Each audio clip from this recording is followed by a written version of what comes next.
I'm going to do a little bit of housekeeping, all right? First of all, we can all stay connected and keep the conversation going by using the hashtag #AMillennialConversation, okay? So it's just hashtag #AMillennialConversation. Please make sure you message us. We're over on Twitter at @Owando_PLC, on Instagram at @Owando_PLC, YouTube, LinkedIn, and Facebook. It's Owando PLC, and there's a LinkedIn group as well, which is a Millennial Conversation, and that offers members a chance to interact with like-minded professionals with, of course, a big passion for nation building.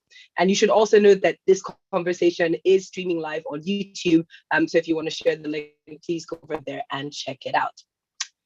So let's address the big question that a lot of people asked on social media: why is Owando having these conversations?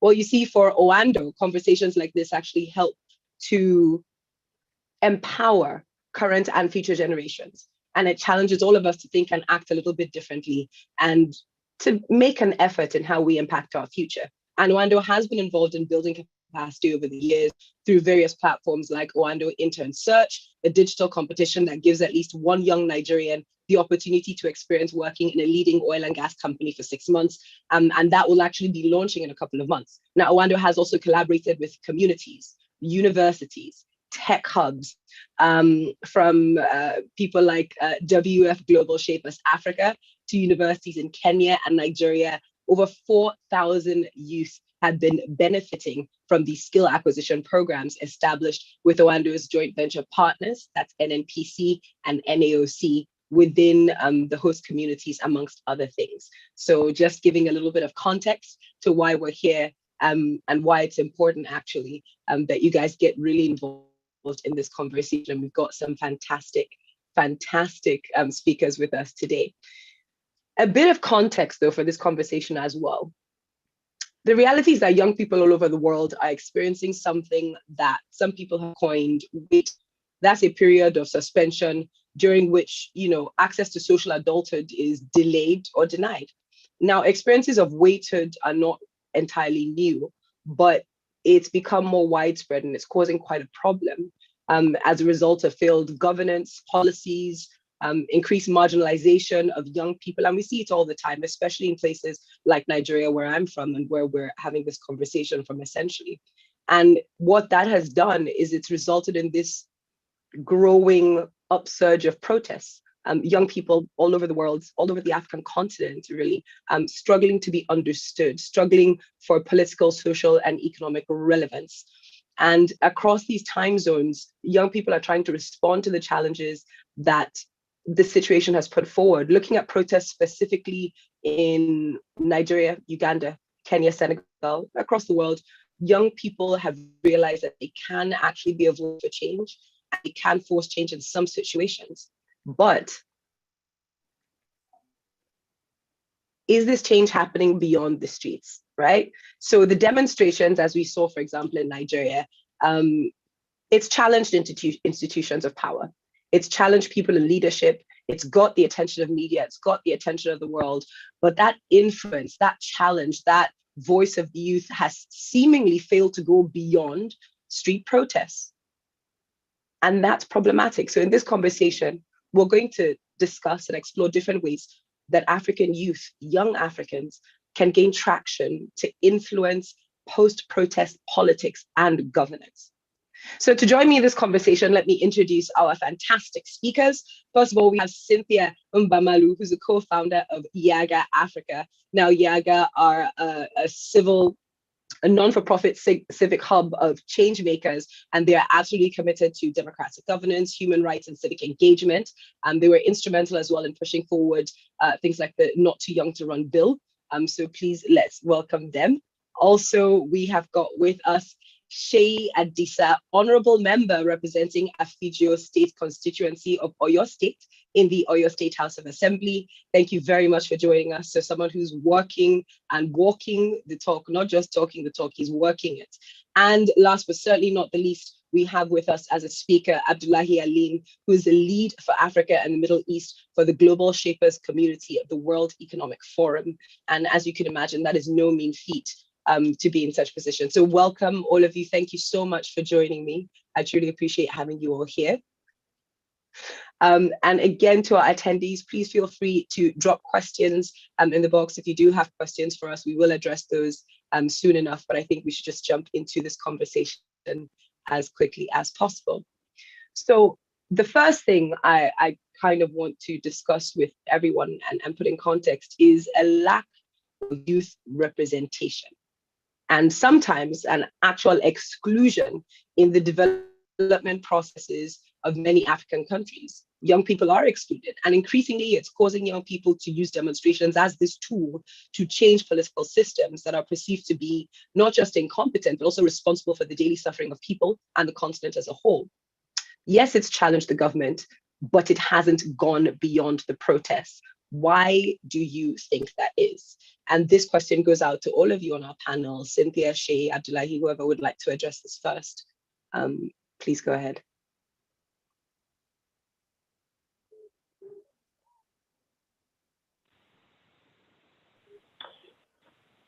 All right, so thank you very much, Olu. Thank you for having us.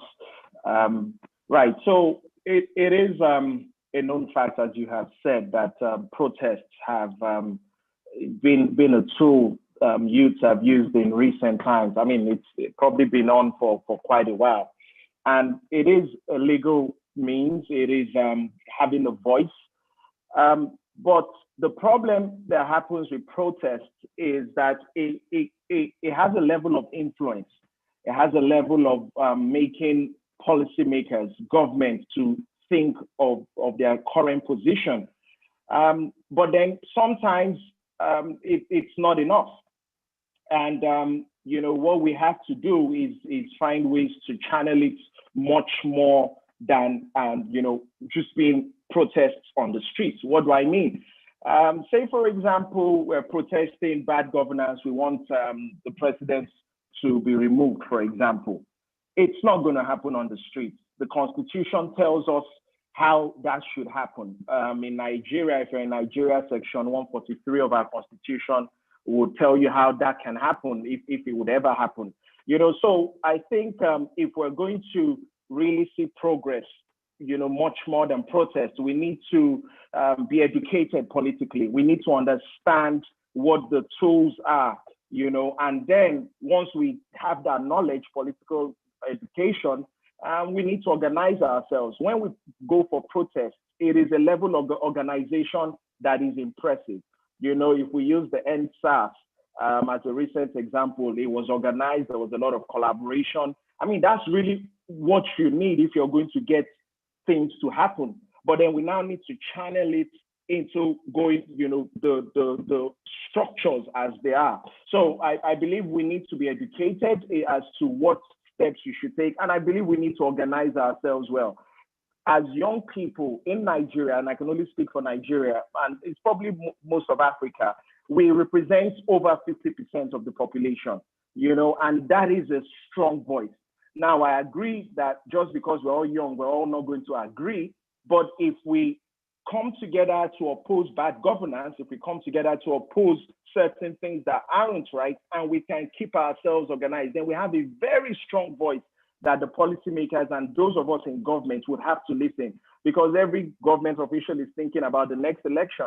And so when you come in large numbers, you make enough influence to really cause a level of change. But I think we need to get more education as to how to go about things and to organize ourselves. Then we'll start to see some changes post-protest and not just leave it at the protest level.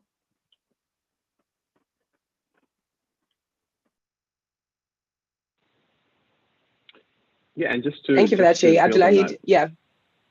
Yeah, I was just to build on that point. I think it was spot on.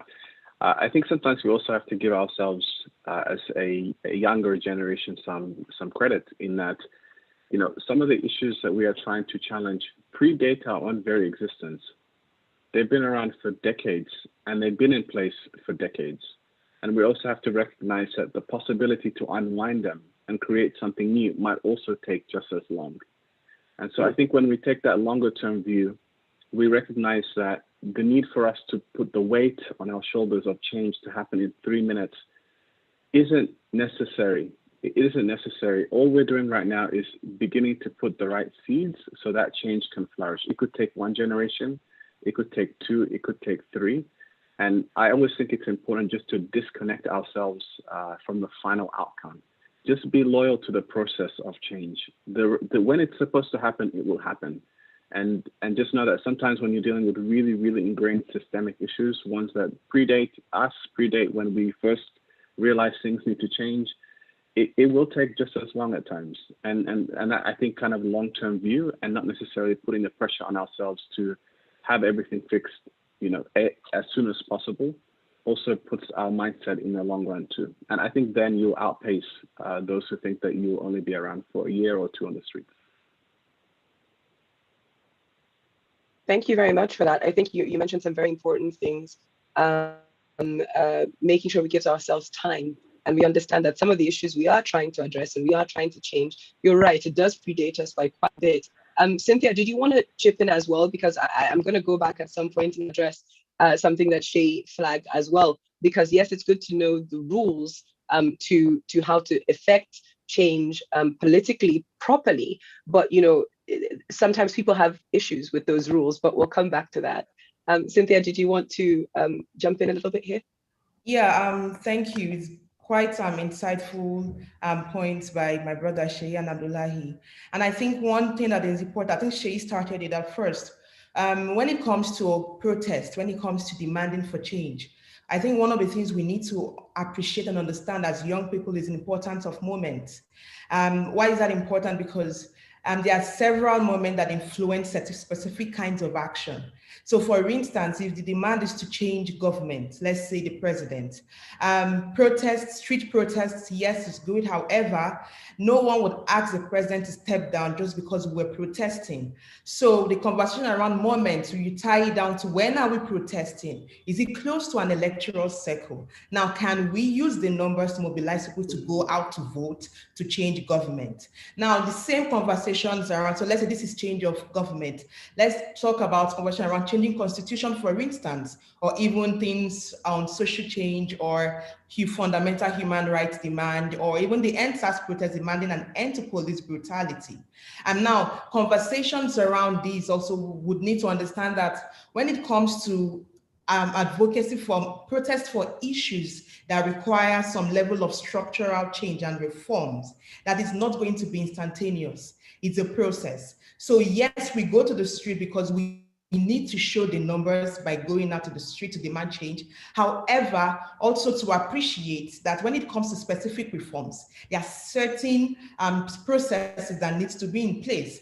So also, and realizing that not every protest will result to instantaneous actions. So part for me, the conversation is, as we plan to protest, as we think of the issues we push, we want to advocate for, the issues we're pushing for, we must be conscious about the moment. So what do we need now? And I'll just throw in a little about Not Too Young. I know there's a question around that. Now, one of people would say that not one of the successes of Not Too Young to Run was not because all of a sudden government cared about youth inclusion. Because the first time we demanded for reduction in age was actually in 2009.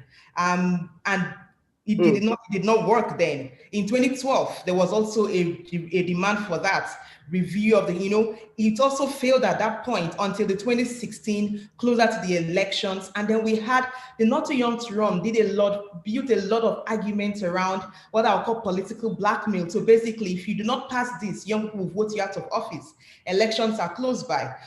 Vote yes in support of this bill if you want to retain your seat in office. If not, we vote you out. So sometimes it's all about the moment. It's also appreciating the challenges and understanding what the laws are, how the processes work, and that change is not instantaneous, not spontaneous, it's a process. But what we want to see is to track quick wins in all of that. But I think lastly, the last point for me is as we talk about protests and young people going to the streets, we need to ensure that in whatever we're doing, we're also learning to build upon momentum. So we're not just going to the street for the sake of going to the street, that we have a game plan, that yes, we need to show our numbers by hitting the street, but what do we want to achieve with each day we go out to the street? What do we want to achieve post our street protest? I think that is where the whole conversation is. How do we transform our engagements to more structured and strategic actions that can actually result in the kind of change we are hoping to see? Thank you very much for that, Cynthia. Very insightful, and I think touches on the points that both your brothers you said mentioned. Welcome everyone who's just joining us. Welcome to a conversation. We're looking at a new era in youth political activism. I've just spoken to our fantastic panelists, Cynthia, as well as Shay and Abdullahi, asking them a little bit about why they think we have not transcended from street protests to post-protest politics and governance and actually making a big impact. We have seen some changes in some small spaces. We can see clearly that these protests that happen on the streets and happen digitally as well are they're challenging the governments. They are affecting them, and they're sort of asking us, okay, what do we want? But the question now is, how do we transcend beyond that? And some very key points that our speakers have raised. Shay, first of all, just started letting us know that we've got to educate ourselves. We have to be educated in political governance processes. We must. If we do not educate ourselves and we do not know what structured rules are in place for how to change certain things, how to change certain rules, or even know what those rules themselves are saying, we cannot be effective.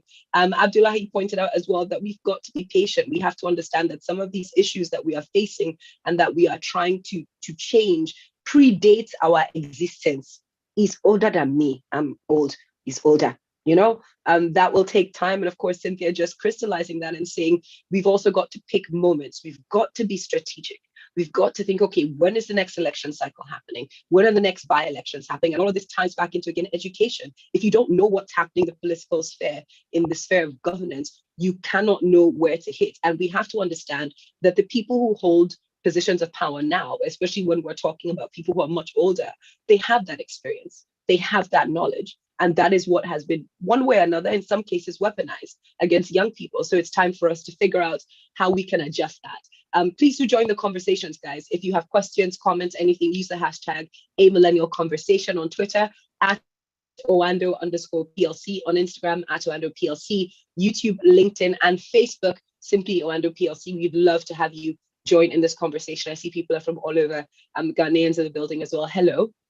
But let's move on. I have more questions for our speakers here. So we know that in some countries, young people have managed to affect policy change. And we have mentioned in Nigeria, the Not Too Young to Run bill. And Yaga was instrumental in pushing that because the age barriers were quite high. But these instances we've seen are few and far between. And young people as a whole seem to have failed to bring about real systematic and political change because of a lack of influence in the politics and governance, with good reason. And in Africa, it's also very difficult for many young people to gain positions of real influence and authority in politics, and in political parties, because sometimes there are age restrictions, but a lot of the time it's wealth, it's money and status. These are big barriers. So how do we begin to affect that? How do we change that? How do we lower, especially for going back to looking at rules? The rules are already there. And according to the rules, you cannot be a part of us. Shay, where do we go from there?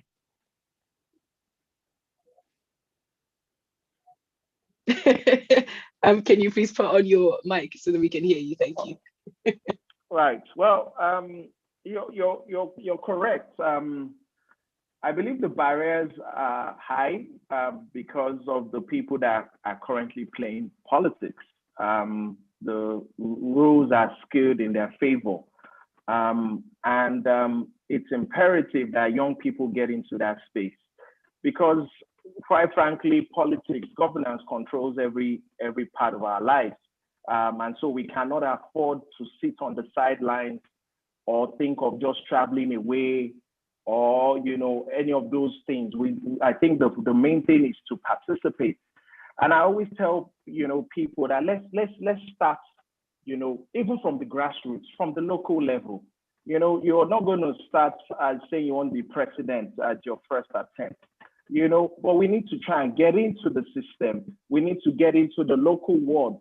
We need to get into, trying to make those changes. At those levels, it's easier to make impact and influence. When you make impact, you'll be able to make influence. I'm a member of the House of Assembly, and I can tell you categorically that, when I entered politics, when I started my campaigns, I realized that, with what you bring to the table, you can really get a lot of influence.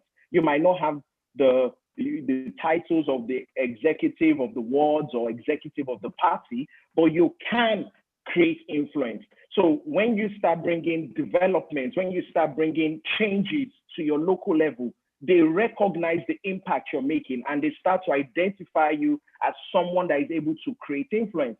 So what I'm saying is that we don't have to, yes, when you look at all the barriers, a lot of young people get, like, oh, it's not for us, we can't do it. But I think that's the wrong mindset. I think the right mindset is, let's get involved. Let's get to the grassroots. It's not going to happen overnight, as Abdullahi has said and Cynthia emphasized as well. Let's get in. Once you start to participate, you start to create impact, you start to create a level of influence, you start to create leadership at that level. And then, over time, you start to, get into the system. The other thing I will always say is we must always go in numbers. When young people want to go into the party already has a culture. It already has a way it operates. One person cannot go there and say, I want to change things. It's not going to happen. But imagine a group of young people saying, we're going to the ward in our area, 10 of us, maybe we're doctors and we're going in and we start to create medical outreaches and we're treating people. You're going to make immediate impact and they're going to have to recognize you for that impact you're making. Our political parties, unfortunately, are seen only for winning elections. Political parties are supposed to do more than that. Political parties are supposed to be leadership factories. They're supposed to influence society. They're supposed to influence the government in power that they put in power. But the people in the parties are not doing that. So we need to get into those parties. We need to get involved. We need to give ourselves time, 10 years plan, 5 years plan, and then start to work ourselves up. We know governors today that started as local government chairmen or that started as councillors. The governor of Delta State started as a local government chairman. So let's be willing to go small. I know people that will tell me things like, oh, I must start as House of Rep.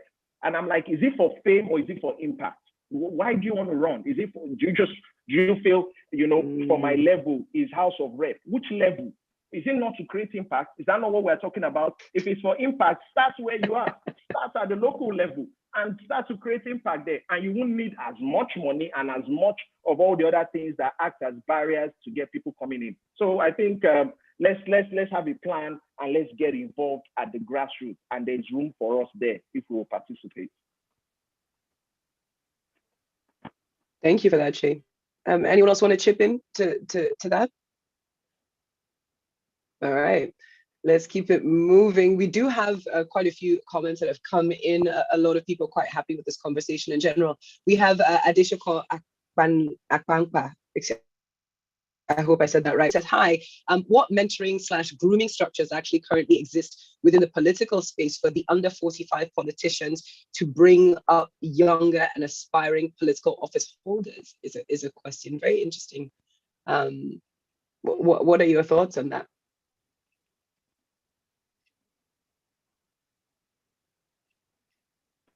Sorry, I didn't get you, Folu. Was that for me? Can you repeat that, please? Yes, I was asking what mentoring or grooming structures currently exist within the political space for the under 45 politicians to bring up younger and aspiring political office holders. That's what Adesoko was to know. Right. So as is, there are not very many of those. Politicians want to stay in power for a long time. They are not planning to let the younger generation come and take over. It's not part of the plan. If we can keep ourselves there for the next 50 years, then so be it. So you're not going to find many of those plans. But having said that, I was privileged to work with the governor for 8 years. So I went through a form of mentoring. I went through a form of watching how politics was played. And I think, there needs to be a form of volunteering at some point. Also, you can get into the political system through appointments. And appointment, a lot of times, is usually based on either your affiliation with a party or your technical ability, whether you're a good journalist or speechwriter or whatever, and the governor or the principal person needs that. So I believe those are probably ways. There are no real structured, but for organizations like IAGA and, Elector and some of those organizations that are starting to put out trainings. There are not very many, not from the politicians anyway. So we are going to need to get into the system one way or the other as a consultant, as a volunteer, as an appointee, and learn from the inside. Not many politicians have, or parties have, mentoring programs for people coming behind. You're going to have to go for it and find a way to get someone that, you know, has similar values with you to teach you. So if I may add, Folu. Okay, thank you very much for that. Please go ahead, Cynthia. Yeah, so true, we do not have as many opportunities for mentoring, but I also believe that when it comes to leadership, that young people, we need to understand that there is no born leader. Leadership is a learned practice, right? And it's important we also go out of our way to ensure we build our capacities ourselves. And I think we undermine the importance of political party membership a lot, in not just in Nigeria, even in countries in Africa. I believe that a lot of young people who want to go into partisan politics should actually become members of parties, engage yourself in party politics, understand the party system and structure, read your party constitution and manifesto, and then learn on the job. And then there are opportunities for internship. Actually, there are lots of people in government who are looking for interns who wouldn't come at a cost. And I think those are also learning opportunities. It's not so common here, but if you talk with some of the young lawmakers, for instance, they wouldn't mind having younger people work with them who wouldn't charge them a head and an arm and a leg, you know. But so for young people interested, I also believe that we should begin to identify those in government that we think are models, people we look up to, people we appreciate their leadership style, and connect ourselves with them without necessarily asking for financial benefits, because there are different opportunities for learning. And then imbibing or immersing ourselves in knowledge production around, there are lots of people writing stories about their candidacy. There are people who tell their stories, their document. There are so many things to learn about, right? I think that is also very important. But lastly, for me, is the grassroots engagement. And why is this important? And because most times we're looking for a mentorship program somewhere to go and register and participate in that. But there's a lot of value in engaging at the local level with just interacting with the people, because the more you engage and interact with the people, you learn about their needs, you learn about what sort of leader they want, and you can begin to build and position yourself to be that leader that they want, right? And I think that for me is even a more in-depth learning around about leadership, because one, you're building your capacity to learn about your people, but you're also building social capital, because at the end of the day, people want to vote for people that they know. And if political parties already understand that you, at an early stage, you're already building the social capital at the local level, you're learning in the process, you also have, you have a better leverage to engage parties at the time you want to contest for elections. So I believe for me, it's a multi-pronged approach, but there are opportunities there. It's just for us to look within and see where we fit in and how we can engage the system. But there's no alternative to engaging, actually. No alternative to engaging. People just have to dig in. Everybody, we have to dig in. That's what they're telling us. Do the work. Cynthia, I'm going to stay with you for this next question. It's a gender-related one, because women in today's world are still underrepresented in enormous political arena. Only a quarter of the parliamentary seats, for example, in case you all didn't know watching this, across the world are occupied by women. Only a quarter. In Africa, this figure masks a very uneven development, with high numbers in countries like Rwanda that has 64% and South Africa that's got 46%. But at the other end of the spectrum, Ghana, 14%, Botswana, 10%, Nigeria, 3%. A lack of female representation in politics is a complex issue. It can be traced to a number of things: institutional, historical, socioeconomic, and what we like to call cultural factors. But the male-dominated nature of politics in most countries puts a real barrier against women trying to enter it. A woman's full and effective political participation, it's a matter of human rights, inclusive growth, and sustainable development. How can we expect to come up with real solutions if we're excluding about half of our population? How can we therefore ensure inclusiveness, Cynthia, as we strive to increase youth participation or representation in politics to avoid mistakes of our predecessors? So Cynthia, I would love you to address this first, and then maybe one of the gentlemen can take this over from you. Yes, I would want to hear from our brothers here, because we can't actually achieve women inclusion if we don't have our brothers, our uncles and fathers fighting for that too. Because for me, gender issues is a global, is a regional, is a continental issue, it's everybody's issue, right? And you've stated the statistics, it's really poor. Women inclusion is really, is abysmally low. In Nigeria, it's worse. I'm even ashamed because I'm Nigerian, and it's worrisome. However, I think there are different steps that can be taken. I'll just throw in a little joke. First, let's stop building women to be first ladies and start building them to become presidents. I think most times you see a child say, oh, she's going to be the first lady, wife of a governor, wife of a president. What about, oh, this is our next president, this is our next governor, this is our next Senate president, you know? I think we need to say it louder for the people in the back. Say it louder for the people in the back. We need to start Let them hear that whole social reorientation that women are also leaders. They are equal partners in leadership. They are not just there as helpmates. That when it comes to governance, women are equal partners. And then if I want to break it down to steps, how do we get more women in government? I think one, we need to inspire more women to run for office, to support more women to run for office. We have younger women actually aspiring to contest elections. However, the challenges they face are a bit more difficult. So for countries that have achieved some measure of women inclusion or inclusiveness, and what have they done? Most countries had to consciously integrate specific legislative reforms that introduce some form of affirmative action to provide a particular percentage or representation of women.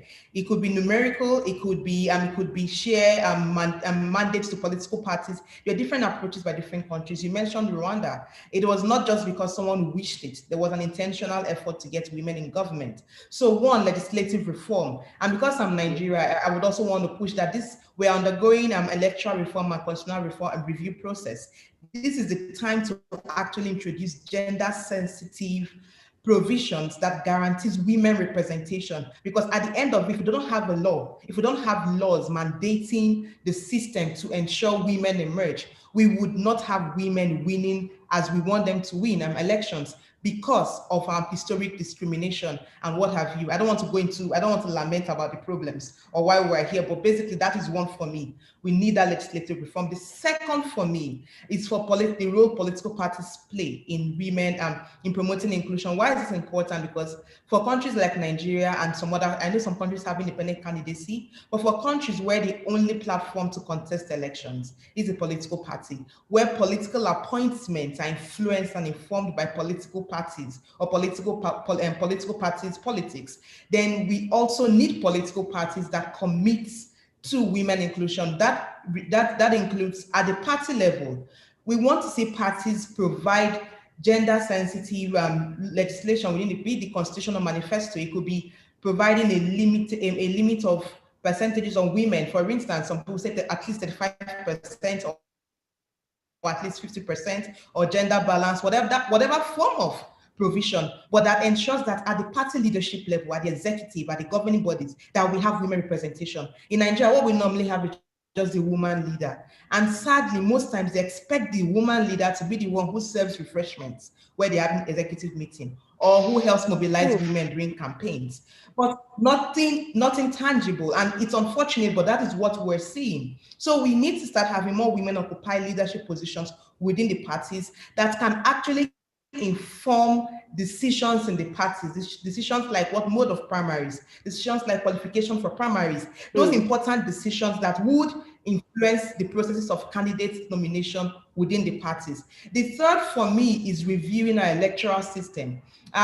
It could be one from the party level, party primaries. If you follow party primaries in countries like Nigeria, where everything is monetized, where politics of exclusion is the order of the day, what we have is a lot of women aspire for office. When it comes to primaries, they're literally cut out of the game. And we need to address the process of primary. The primary processes are not democratic. If they are not inclusive and transparent, we'll continually have women who have the capacity, but who are excluded from that process. So reviewing our party primaries process to ensure that they are democratic at all levels. And I think for me, the next point is how we mobilize and organize for women political participation. And I think this is the way the politics, the new form of politics. Now, if you learn about how elections outcome are and how elections outcome are determined, there's a lot around how did the voting for a particular election, what was the pattern of voting, what changed? And I'll just give a little example with Georgia, the recent elections in the US. And it talked about how Georgia, how the Democrats Mm-hmm. won. Now, what did they do? There's a lot of intentionality around voter mobilization to register voters, one, but also organizing around issues that people care about. And I think that is the politics women need to adopt or adapt. And that for women who want to contest elections, we need to understand that we need to fight more. Meaning that if you want to run in 2023, you cannot begin campaigns in 2022. You need to start very early. You need to start identifying wherever you're running, what constituency, what local, what state, what level are you going to contest? Who would be your voters? Are you getting more people to be registered to vote? Because at the end of the day, only voters who are registered can vote for you.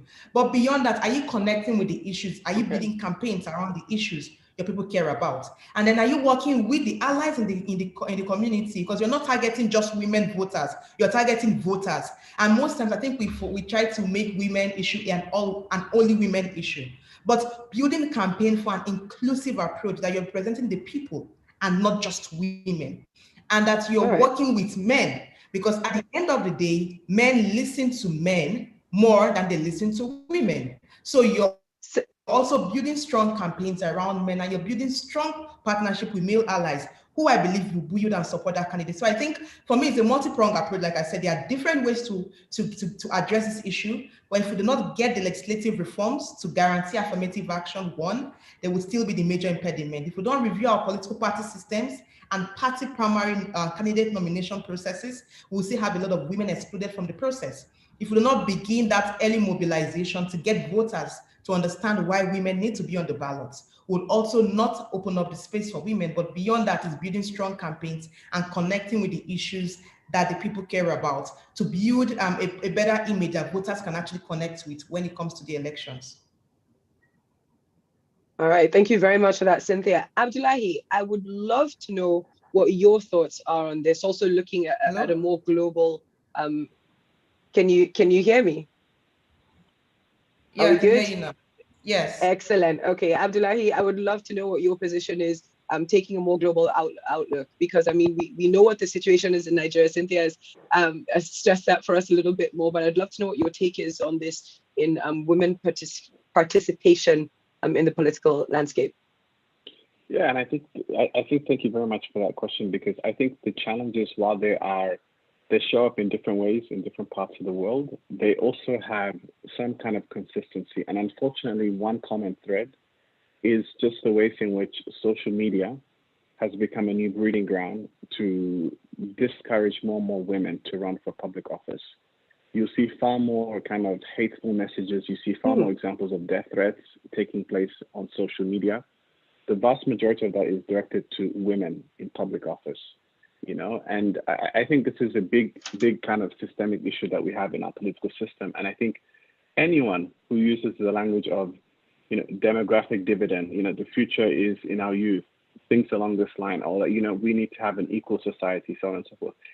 You cannot truly live those values if you are unable to truly address how the connection between the online world shows up in the offline world.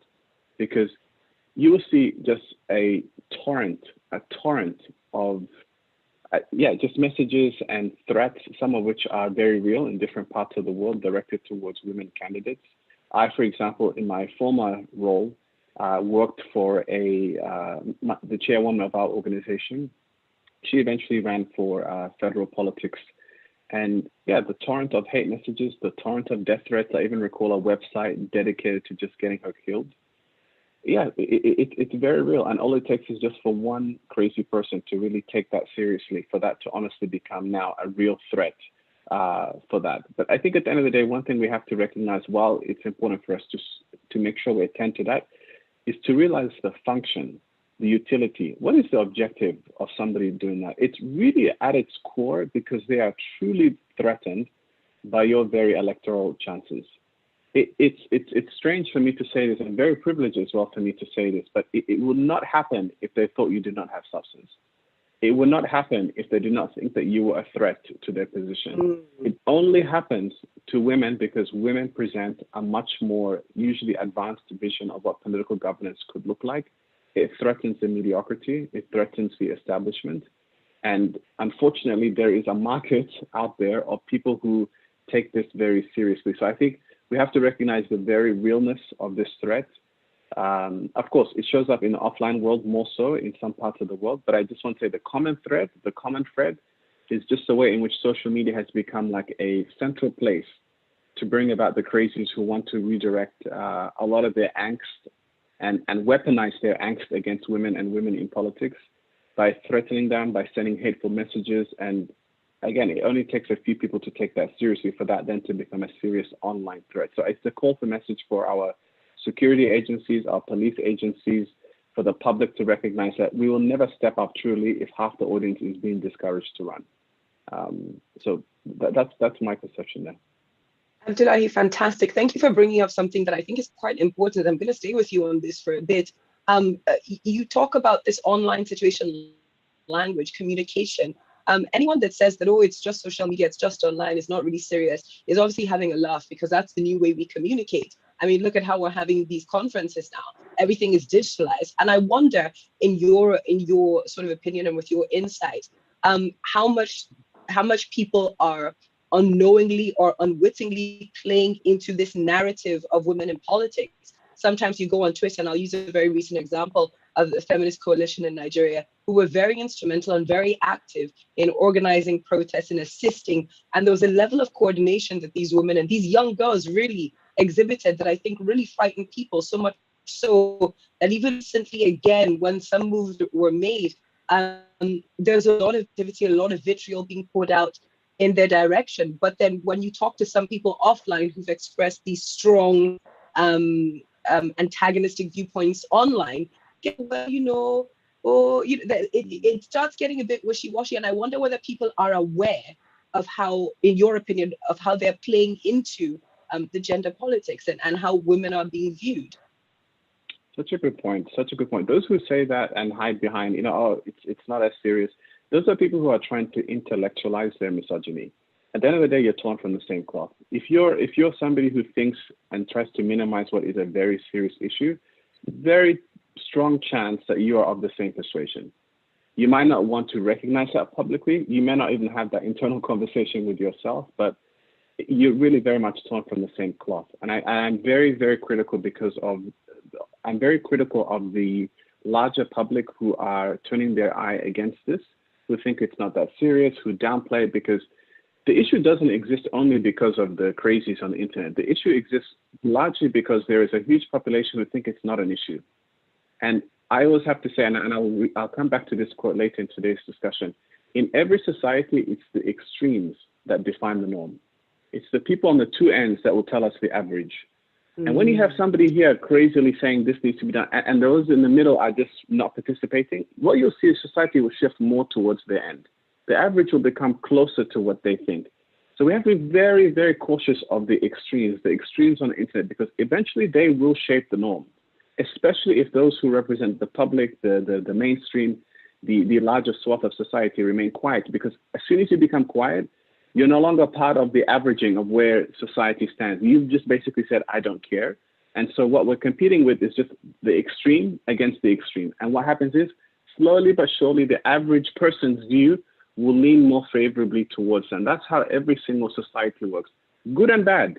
It's the extremes that always define the norm. The extremes will always define it. And we have to be super cautious when it comes to the negative extreme, how much influence that they have, because some studies show us that as soon as 25% of the public support an extreme ideology, it has officially become mainstream. It just needs to get 1 in 4. And 1 in 4 is really not that hard. I mean, you see in examples of candidates. I mean, I think of somebody like Trump in the United States, when he was polling at less than 25, or when you see candidates like that, far-right extreme candidates who are polling at, let's say, 20%, and people saying, oh, it's just the extreme, it's never going to really be a truth there. All they need is that 25%. The minute they hit that mark, it becomes mainstream. So we have to recognize this very early and make sure we discount it and undermine it as soon as possible too. By discounting it and saying, oh, it's not that real, or it's just people online, you're basically allowing the extreme to define our norm.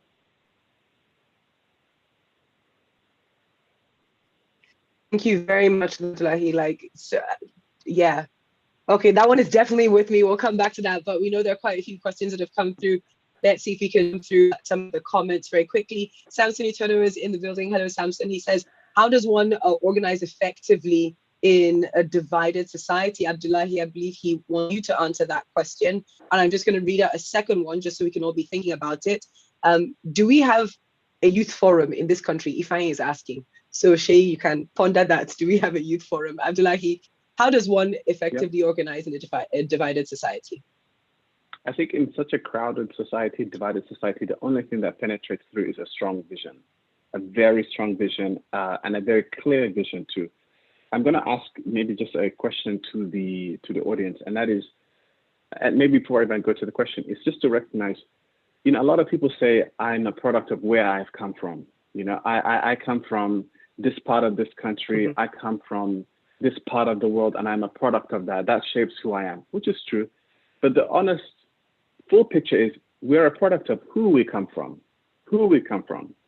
I'm a product of my parents' ambitions, their best dreams, their trauma to some extent too. I'm all of that.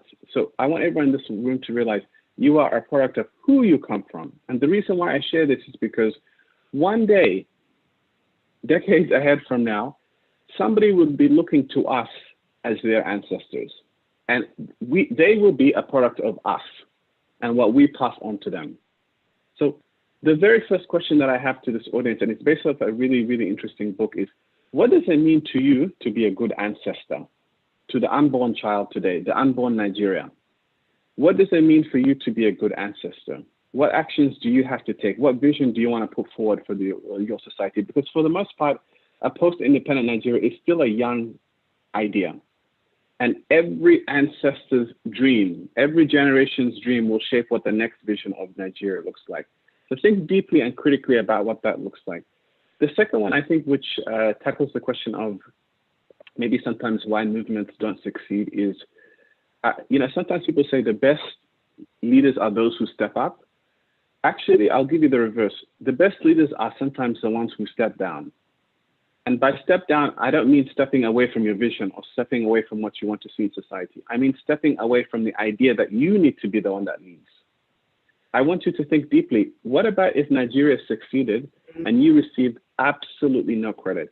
What about if Nigeria succeeded and nobody knew who the hell you were? Worse off, what about if Nigeria succeeded and people thought you were the enemy? Are you able to sit consciously with that thought? And the reason why I say this is because the most inspiring people that I know, honestly, are people who work in the public sector that I will never truly know who they are. It's people who've helped to pass laws, who've helped to draft laws, who do the back end work. They're not on a Forbes list. They will never really get the credit for the work that they have done, but are truly the backbone of this country. You know, for me now, I'm in Switzerland. We've been in lockdown for about a year now. And the one thing I'm excited to do, it might sound strange, is I really just want to go to a restaurant and catch up with my friends, at a cafe, just catch up with my friends.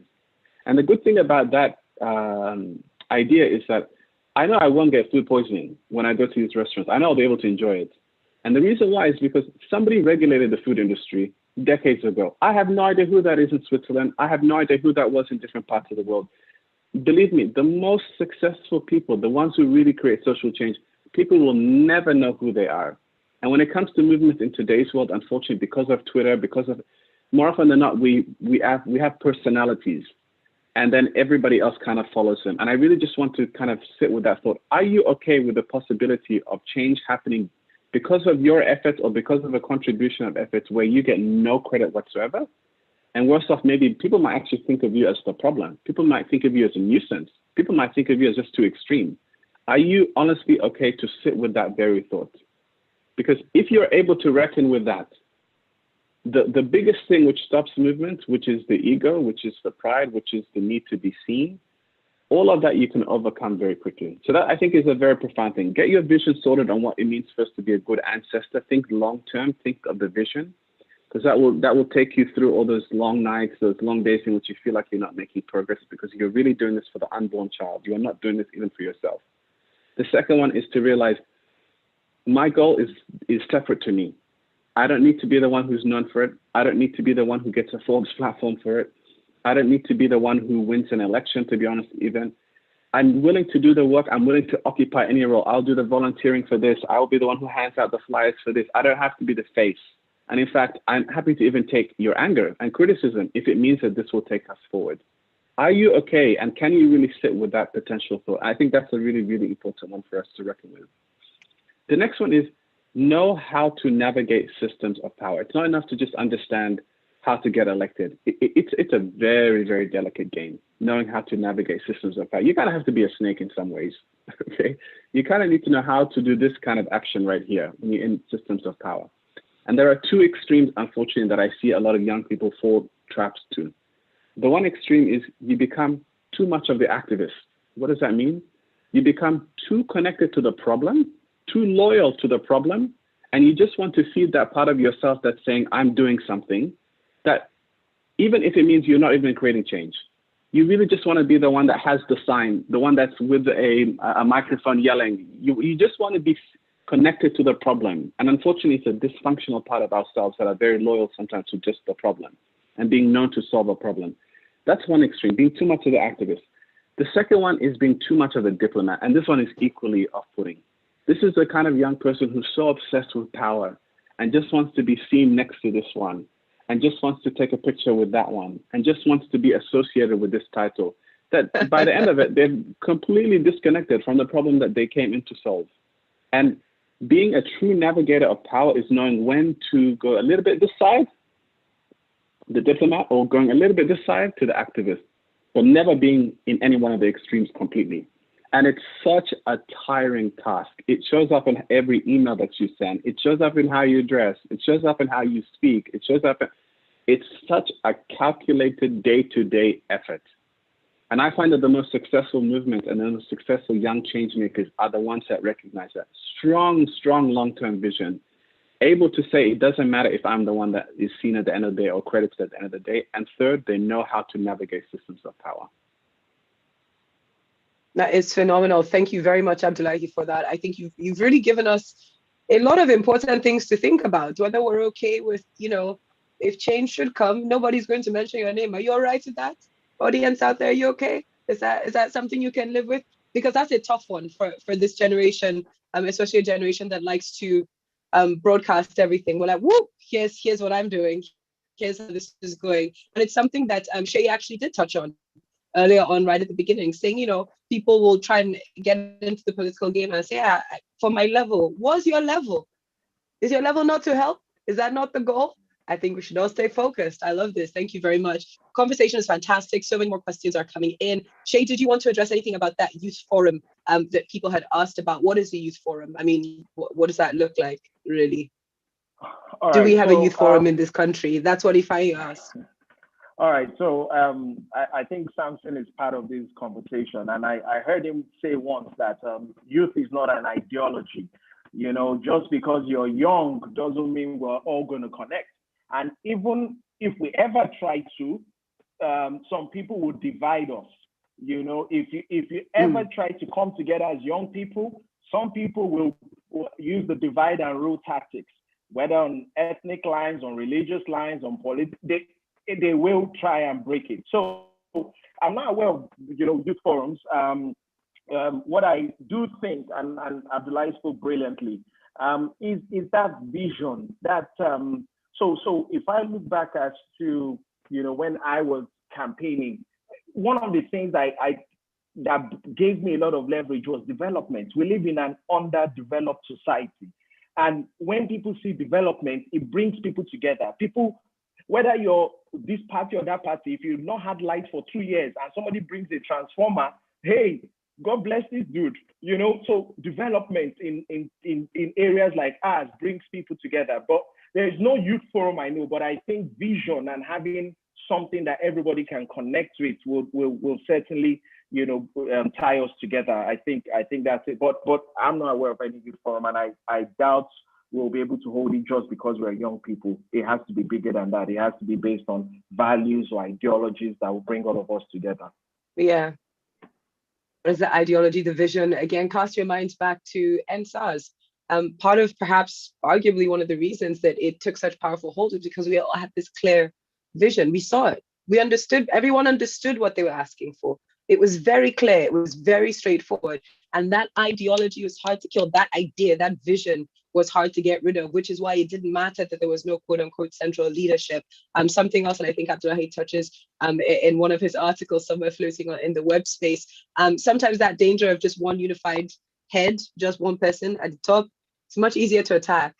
It's much easier to put pressure in just one direction than to deal with the whole collection. As Shay also mentioned, if you're trying to go into your local government ward, you're trying to make a difference, go as a group, go in numbers, do something, start wherever you see yourself. But Abdullahi, I do have another question for you though. Last year in an article that you wrote for Forbes, you highlighted that youth movements need to find a more mature form of activism. So we're asking you, what does this mature form of activism look like? And what advice would you give to young change makers as they seek a more just and equitable world? I know you've sort of touched on it already in talking about ideology, etc. But what is this mature form of activism? And I believe that Samson Itodu, who is very much part of this conversation, also has a question for you, and that's coming up. So I'll let you deal with this. How can we be mature activists? Thank you, Paulo. I think the first one is to learn from the past. You know, every single generation of the last, since the beginning of time, you always have a group of young people who feel that the older generation is not doing enough. You suddenly get excitement. You suddenly think it's me that needs to do it. You try the best that you can. Some get burnt out. Some become institutionalized. And then the cycle shows up in the next generation too. And it just started to make me think more consciously. Is this just going to be the cycle every 30, 40 years where, you know, maybe 50 years, there might have been an independence movement led by young people. And then 50 years later, it's another generation of young people trying to say, oh, we're not doing enough. And at one point, are we just making the same message again and again without success? And so I think the first thing is become a student of change, learn from the past, learn the history of those who've come before us, learn about what they've done, where they've failed.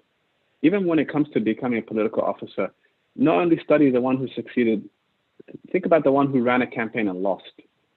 Think about the entire process of the one that went in there with the best of intentions and just completely burnt out and left. Think about the one who got in there and became institutionalized. By that I mean they completely sold out. Learn about every single phase of the human experience when it comes to social change, because you will learn such rich experiences that are universal and they never are specific to any time. It will always be the case. It will always stand true. So learn from the past. And that example that I gave in the article was about the relationship between the Black Lives Matter movement in the US and then the Martin Luther King Jr. Civil rights movement of the 1960s. One thing they realized, the Black Lives Matter movement, is the reason why they got Martin Luther King down quicker and found that they could just ignore him. And believe me, it was the case in his last year of being alive, even though now he's a celebrated icon, American icon. I think it was about 75% of Americans thought he was irrelevant, including 60-something% of African Americans who thought he was just meh at the same time too. The reason why the civil rights movement of the 1960s didn't go as far as it possibly could was because the detractors, the ones that didn't want this movement to succeed, they knew that they could stop the movement just by stopping him. And they did a relentless effort to show that, oh my God, he's against the Vietnam War. That means he's against the Americans. This is what he's trying to do. And unfortunately, more and more people started to believe it. So Black Lives Matter, what they did was, we are not going to have a face. It's going to be decentralized. Anyone and everyone can take part in this. If they take one down, we will show up in a different part of the United States. We're not a face. We're not a name. It's harder to bring it down. They did that intentionally because of what they learned from the last 1960s movement. And they realized the power of being decentralized in today's Twitter social change world. So when it comes to your one, think about your own context. It's impossible that you are the first person today to realize the need to create change in your context, in the thing that you're working. Somebody has done it before you. Somebody has failed. Somebody has succeeded to a point. Understand it, learn it, speak to the people. I always say the best solution always comes from the one who knows how to diagnose the problem really well. And it's almost like a doctor having no degree trying to do a surgery. That's kind of like social change that we're doing right now. Go to school, study the problem, get a better understanding of how this problem still exists. Who's benefiting from this problem still persisting? What have those who've tried to change it done before you? Why did they not succeed? Just so many lessons there to be learned. So number one, Learn from the past. That's the number one thing when it comes to matured style of activism.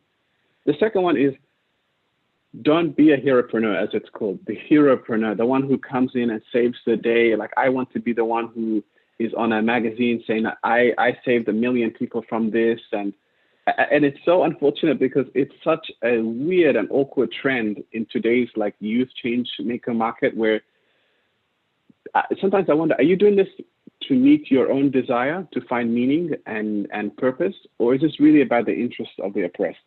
Because sometimes I'm confused which one it's serving. And yes, it's okay totally to build your capacity and to really build a platform for yourself so you can do more. But when you center your entire social change work for your own need, believe me, and away from the actual needs of those who are oppressed, not only will you have bad programming, you will create such a distrust in those communities that when the next person comes, even with the best program, it will not succeed because of the track record you've left. It just creates the problem to a new degree.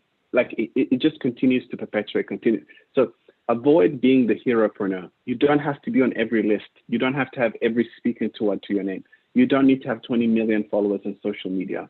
Build it, yes, that's perfectly fine. And I think it's a really good thing to do, but don't make that your sole objective. Because one really sad thing I have to say that I see is that those who take on the idea of being the celebrated change maker, the heropreneur, and that's why they're doing the work, they don't realize that as much as you are using these awards and platforms to bring a name for yourself, those awards and platforms are using you too. And in fact, next year they'll have a new Forbes 30 under 30 list, and you will be yesterday's news, you know? So it's just a case of knowing, like, use the platform, but don't be used by it. Don't make it the only reason why you're going after this stuff. Do not be a heropreneur, as it's called.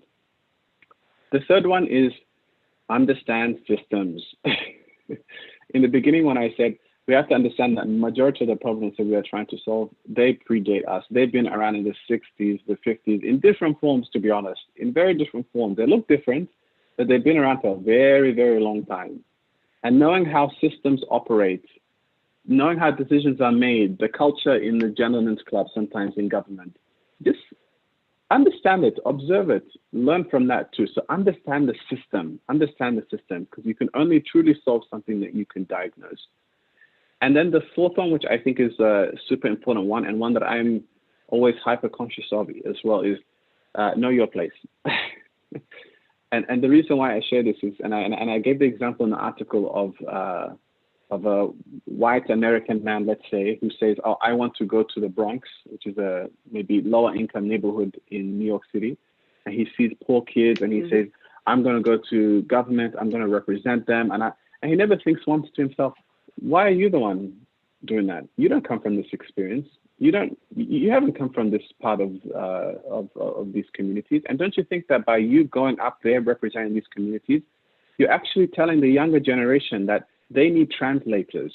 They're not supposed to be in positions of power and influence. People always have to represent them. There are unintended consequences when you represent causes that you do not live or that you have never lived, because that sometimes makes those who you represent feel like they can never lead on their own. They always have to have the translator. They always have to have the person in front of them. And so sometimes it shows up for me when we talk about like the rural and urban divide in much of Africa, where you would see like somebody who went to the top independent school or the top American school, and somehow now they're the advocate for rural women in this country, even though they've never lived in a rural part. Sometimes they're not even women. And it just makes you just think like, what are we doing, guys? What are we doing? So just, I think that's what's the kind of future here? kind of style. What's this? Yeah. So that's what we need to just think about, that mature style of activism. It's learning from the past. It's knowing that it's not about you and your awards platform. It's knowing that you have to understand the problem. Why does it still persist? Who's benefiting from it? Learn, listen, speak to people. And at the end, sometimes know that it might not be you who has to lead. Maybe it's best that we follow.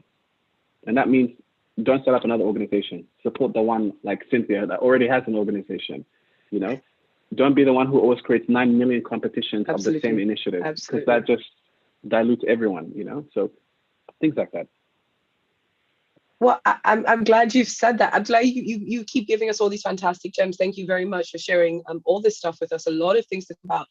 And something you figured a couple of questions. Samson Itono, big shout out to Samson, does ask this question to Shay, but there's a follow-up question that I think just ties in general. So I would love to know what you all think, and Cynthia as well. Samson says, so what's your view, Shay, on youth parties as platforms for aspiring young politicians, identity and ideology, which variable should inform party membership? Somebody else over here, Tume Eyoma, actually says, why do we seem to close our minds to young people mobilizing themselves to form their own political party, since the major political parties are consciously excluding youth who they fear have plans that are too radical for the old brigade comfort? So that's interesting, this idea of instead of joining the thing that's already there. So first of all, as Samson said, Shay, what's your view on parties as platforms for aspiring young politicians, identity and ideology, and which variable should inform party membership? All right, so Shay, can you please, your mic is on mute. There you go. Yeah. Yes, thank you very much. All right, so my thoughts, what do I think about youth parties? I think certainly can work, but it's going to be long term. It's going to be long term. If I talk from a practical experience, when I was campaigning, there are people that didn't even know who I was. They just knew the party I represented was a broom. And some would just say it's an umbrella, and anything that was not a broom or umbrella, they wouldn't vote for, you know. And that talks a lot about literacy levels. So you would assume if you're in Lagos, maybe everybody knows, if you go to rural areas, there are people that have been voting since the 60s, you know, that have done the same. I have always been a progressive, or I've always been this. So yes, you know, but and then the argument from such parties is we have taken time to build ourselves.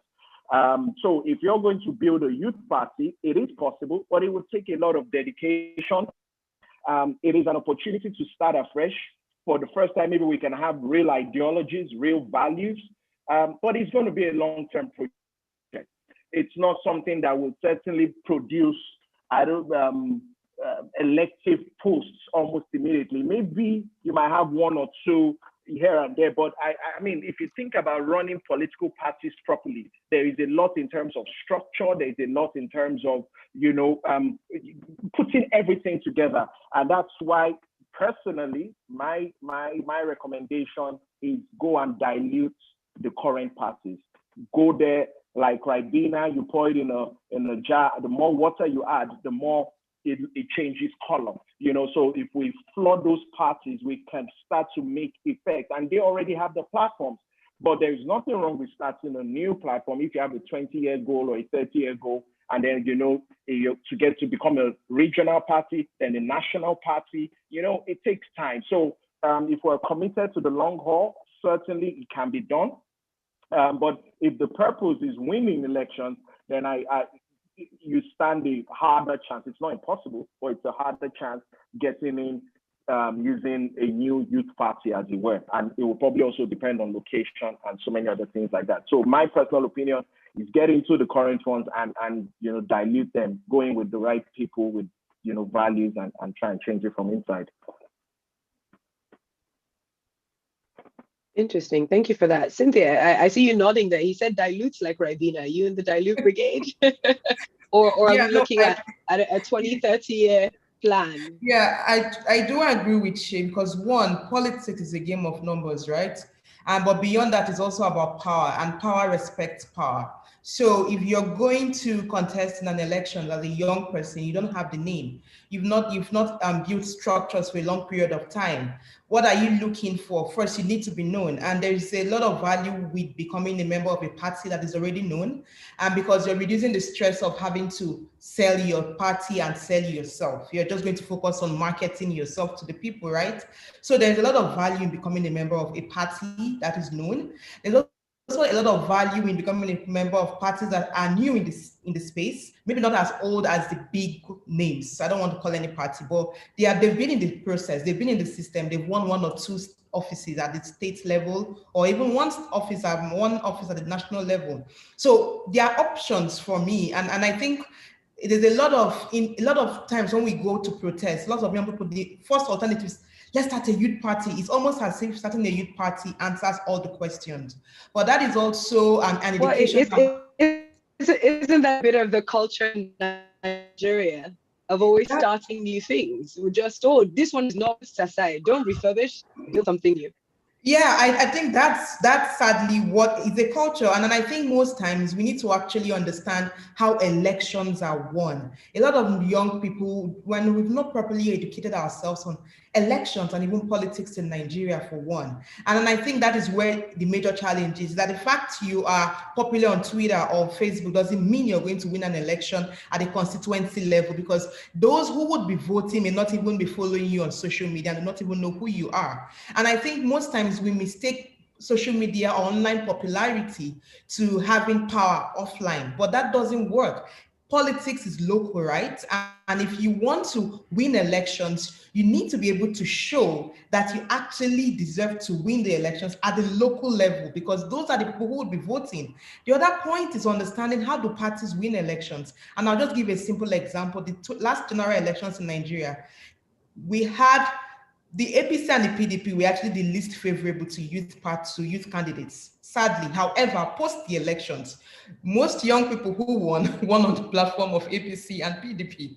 What is this telling us? That we had parties who were celebrating before the elections as the youth-friendly parties, because they had a lot of youth candidates, because they were not expensive. So you could candidate nomination process was easier, it was cheaper, and what have you. They had discounts for youth candidates. So they had lots of youth candidates. But post the elections, what we learned was it's not necessarily about the party fielding the most youth candidates. It's also about the party that the people know, because most times the voter education that happens is votes, like Sherry said, votes umbrella, votes broom. Is that literally that's the level of voter education happening at that level, where people are voting. So what we saw were the young people who were winning elections actually won on the platform of these major parties. We had one from ADC, we had one from Zenith Labour Party in Nasarawa State. Now let me give you a bit about the Zenith Labour Party. Now, this young man, he shared his experience. He was one of the under 30-year-olds who won the elections. But he said he did not win because his party was popular, that he couldn't get the tickets in the major parties, but he had been working in his community for so long that he was already what we call, people are taking judicial notice of him, what lawyers call judicial. He was already a notorious fact in his community. So when he came to contest and couldn't get nomination in the big parties, he went with a Zenith Labour Party at the time, which was a new party. But what he balanced out was he balanced his popularity with the lack of popularity of the party. So all he was telling people was, I'm contesting. Oh, our son is contesting, but no be broom, no be umbrella. That's pidgin. It's not that. What you're going to vote is, this is a new party, so this is the one you would vote. So he needed to, the party won the election based on his popularity. But see, what he had to do was that for years he had been in the system, so he was already known. So one of the things I think young people need to understand is, if you don't have the sufficient power to inspire the level of influence you want to have in your community, then you need the parties, because they have structures, and elections are won based on the structures that exist, not because of something new that has come into place. And if you look at 2019 elections, we had some younger candidates, for instance, who wanted to contest for presidency. We had young candidates, but who knows you, right? For national elections, you need to win a minimum of 25% of the vote cast in 2/3 of the states for Nigeria, right? At the state level, the same, a minimum of 25% of the vote cast in 2/3 of the local government areas in that particular state. For your state constituency, for your federal or senatorial district, you need simple majority of votes. So meaning that in your calculation, popularity in one location is not sufficient. Popularity online is not sufficient, which is why for me, a youth party, yes, it's lovely to think about it, youth party, but there is nothing that stops us from penetrating the existing system. But it comes with hard work. And I think the next point for me is a lot of young people, we want things handed over to us on a platter. We forget that politics is hard work, leadership is hard work. You need to work hard to make it, right? To get in the system, to be known. It's not going to be handed over to you. You need to give the old guards, you need to challenge them. But to challenge them, you have to come with something, right? So if you're not a known name, if you don't have the big money bags behind you, what have you done? Do you have the numbers? Because people would support someone that already has 500,000 votes without even campaigning, and then someone that is yet struggling to get one vote. So it's as simple as at your polling station or polling unit in your ward, in your look, can you get the votes there? And the only way you can answer that question is if you've been doing your hard work, because at the end, politics is, I mean, like I said, power respects power. If you're not coming with anything to challenge existing norm, you're just going to be looked at as someone looking for favors, and no one grants you favors because you're intelligent or well-read or you understand the issues. No one, everyone, a lot of people have capacities, a lot of people are well-read, a lot of people understand the issues. So what makes you different from all these other individuals? That is what determines the game when it comes to elections and politics, for me. Folu, can I quickly add? I think Cynthia has made fantastic points, but from a voter's point of view, look, I mean, I'm talking about the rural areas now. Let me take us outside where we're used to. Okay. The way they think, I want to vote for the party where the president is or is likely to come from, so that when programs are coming, I will be able to benefit. If you go to a new party that doesn't have a presidential candidate or doesn't even have anything coming from the top, this is how voters think. They're thinking, even if we vote for you, if they're doing programs at the top, we probably would never benefit because your party is almost insignificant. So they might think you're a good guy. Oh, we love you, you're a good guy, but hey, we need to be in the party where when the dividends of democracy are coming, we will be able to participate. So that's how people think. And that's why, you know, using some of these parties that have structures is very important. But hey, as Cynthia said, yes, you might not like how they are now, but go in there and try and change them from inside. I just really wanted to add that as well. So perspective from the voters' side. Thank you. Abdullahi, did you have anything you wanted to chip in there? No, I think it's been so perfectly said. It's too ineffective to put the youth voice always on the side. Like, you marginalize yourself already by creating your own separate this, separate that. Like, you have to go in and you have to like not even be seen as too youth-like, because then you're only catering to a certain audience. It has to be intergenerational. Bring everyone on board with you. Find the right mentors, the ones older. You may even find one day younger ones than even us who are running. Bring a whole coalition of all ages that have the right values, and that have the presidential ticket on the run as well. And I think that makes it a little bit easier for people to take us seriously. Thank you. Thank you so much, Cynthia. You gave us a lot of food for thought there, especially considering literacy levels and just understanding really the perspective of the average voter in Nigeria, at least for in our situation. But of course, this does apply to a lot of African countries as well. We have to consider that. It's a reality. It's great for us to sit here with access to internet, be able to high stream and talk at a very high engagement level. But the reality is, our country is made up of so many types of people, and we are trying to help everybody collectively. So we've got to think about everybody. We've got to think about the bigger picture.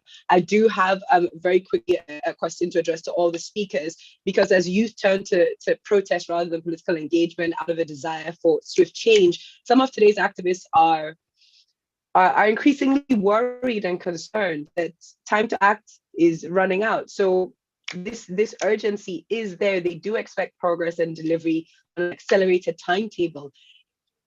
Is this a realistic thing to expect? One, is this an achievable thing? And you've got to look at it in context of, you know, sometimes in Nigeria, it feels like it's constant doomsday that's happening. They're like, oh, if this doesn't happen, oh, the projections, the economy. And I see the same thing playing out in many countries on our fantastic continent. How much of that is real pressure? That speed pressure, that time pressure, and our youth activists right in feeling like time is running out?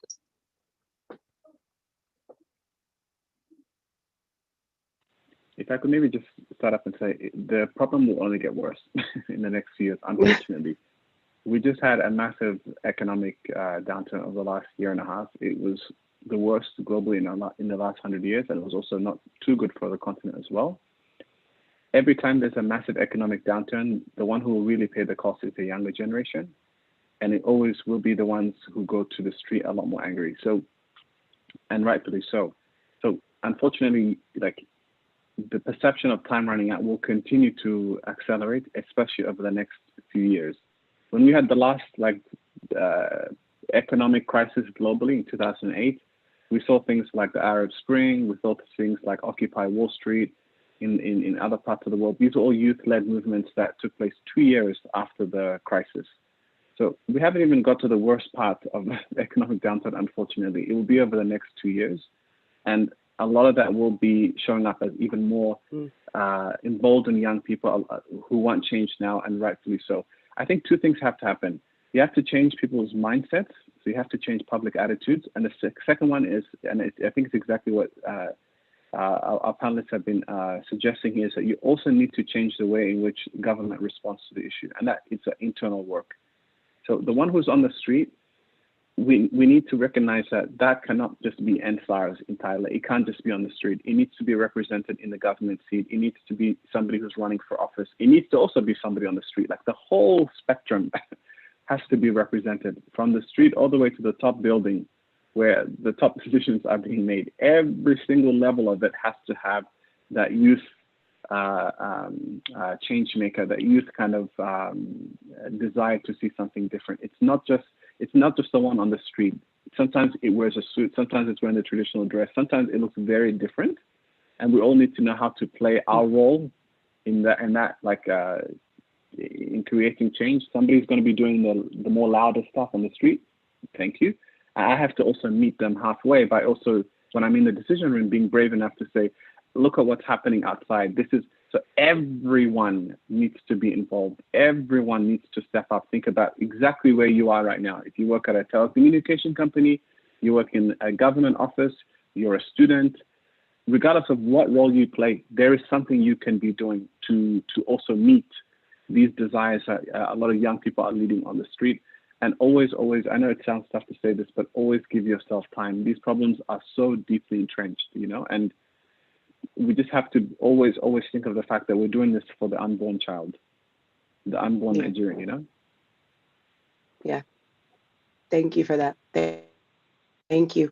We are coming to the end of the session. You guys have a flood of questions over here, which we cannot quite address right now. So I want to know, just before I go into rounding up this session and maybe asking one more question, if you lovely panelists would be all right to answer some of the questions after this session, and that way we can put them up on the LinkedIn group, and that group actually offers members a chance to interact with like-minded professionals. So would you guys be okay with answering some of those questions after this particular session?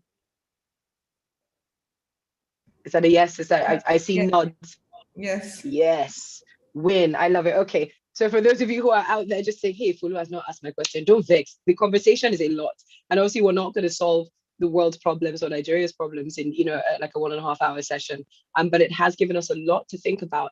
And I really want to thank our panelists who have really brought to the table their wealth of experience and a very thoughtful and considered approach for you guys, because we did have a discussion before this session that you're all witnessing, and we did talk about what we wanted everyone to walk away with, which is just real practical and thought-provoking ways for how you can influence, how you can, and how you can begin from now, from today, from yesterday, from whenever, to start a new era in youth political activism. And it doesn't always look like a pretty picture. It doesn't always look like being the front runner. It doesn't always look like being recognized for your achievements. Oh, I am doing something. A lot of the time it is quiet, it is thankless work, and sometimes you will be demonized, sometimes you'll be the enemy, but you are not doing this for you.